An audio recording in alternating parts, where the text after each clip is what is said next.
রোজকার মতো চলে এসেছি আজকে আবার একটা নতুন রান্নার ভিডিও নিয়ে। তো hello everyone, welcome back to my channel Mithun Mampi ব্লগে তোমাদের সকলকে ওয়েলকাম জানিয়ে চলে এসেছি আজকে আবার একটা নতুন ভিডিও নিয়ে। কেমন আছো তোমরা সবাই? আশা করি তোমরা সবাই ভালো আছো।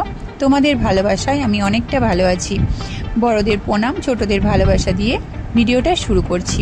সাথে থাকো, স্কিপ না করে ভিডিওটা দেখতে থাকো। আর ভিডিওটা যদি ভালো লাগে একটা লাইক কমেন্ট শেয়ার করে দিও। আর তুমি যদি আমার চ্যানেলের নতুন বন্ধু হও অবশ্যই চ্যানেলটা সাবস্ক্রাইব করে আমার পাশে থেকো। তো চলো ভিডিওর মূল পর্বে যাওয়া যাক। সবার প্রথমে দেখো এখানে পুঁই শাক আর এদিকে একটু কুমড়ো আমি ধুয়ে ভালোভাবে জল ঝরিয়ে নিয়েছি। এবার একটা কড়াইয়ের মধ্যে বেশ কিছুটা পরিমাণ তেল আমি গরম হতে দেব। তেল গরম হয়ে এলে আমি এখানে ফোড়ন হিসেবে রাঁধুনি, তার সাথে দিয়েছি সর্ষে, তার সাথে দিয়েছি রসুন আর কটা চিড়ে রাখা কাঁচা লঙ্কা। বেশ কিছুক্ষণ সময় নিয়ে এই উপকরণগুলো ভেজে নেব। খুব সুন্দর একটা স্মেল আসবে। ঠিক সেই অবস্থাতে আমি তেলের ওপরে হলুদ গুঁড়ো দিয়ে দেব, তার সাথে দিয়ে দেব পেস্ট করে রাখা আদা। তো ক্যামেরা অফ হয়ে গেছিলো, তাই জন্য ওটা দেওয়াটা ক্যামেরায় দেখাতে পারিনি।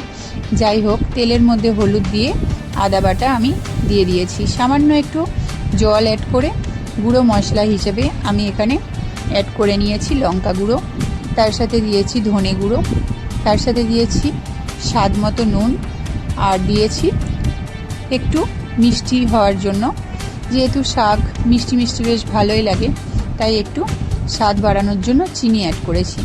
তো মশলাটা আমি কষতে কষতে অনেকটা কথা বলে দিলাম।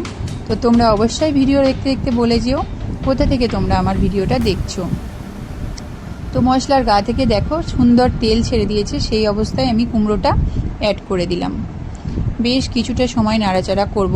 কুমড়ো যেহেতু ভেজে নিইনি, সেই জন্য কুমড়োটা একটু নাড়াচাড়া করব সুন্দরভাবে, যাতে মশলার গায়ে সুন্দরভাবে লেগে আসে। এই অবস্থাতে আমি শাকটা অ্যাড করে দেব।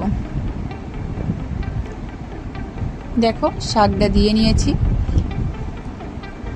ভালো করে আরও একবার নাড়াচাড়া করে নিয়ে আমি সামান্য পরিমাণ জল দিয়ে দেব। এই রান্নাটা জলটা একটু কম ব্যবহার করবে, কারণ শাকটা থেকে কুমড়োটা থেকে দুটো থেকেই আমাদের কিছুটা কিছুটা করে জল বেরোবে, সেই জন্যে জলটা একটু কম দেওয়ার চেষ্টা করবে। আমি খুব সামান্য একটু জল দিয়েছি।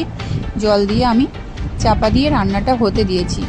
প্রায় 5 থেকে 7 মিনিট আমি ছেড়ে দিয়েছি রান্নাটা হতে। 5 থেকে 7 মিনিট পর ফিরে এসেছি। দেখো আমার রান্নাটা হয়ে গেছে, একদম কমপ্লিট হয়ে গেছে।